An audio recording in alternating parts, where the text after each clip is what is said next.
I grew up in Pakistan, and I grew up passionate about social justice and poverty alleviation and women's rights, but not necessarily education. I didn't think I would work in education. I had a good education because my parents fought for it and gave a large part of their income to making sure that I and my siblings went to great schools in Pakistan.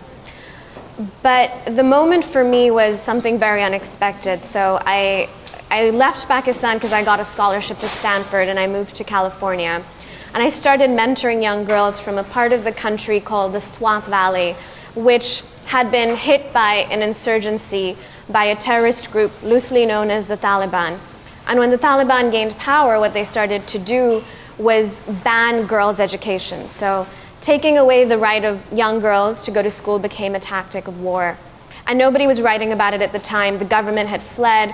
Journalists were too scared to write about the conflict. And I heard about this story and decided to bring out young schoolgirls from that region to my city, the capital of Pakistan, so that I could tell their stories to politicians and the military and journalists and people who could act to prevent girls' education from being lost in that area. That was about 2009.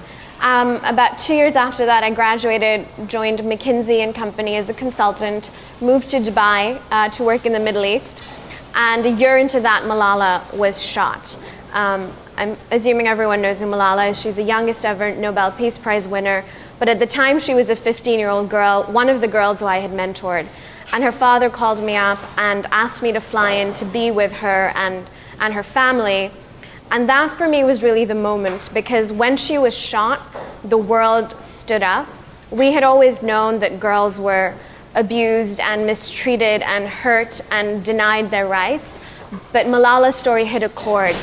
And as she recovered, her father and I, and she herself, of course, saw the opportunity to take that tragic moment, that incident, and build a movement around girls' education.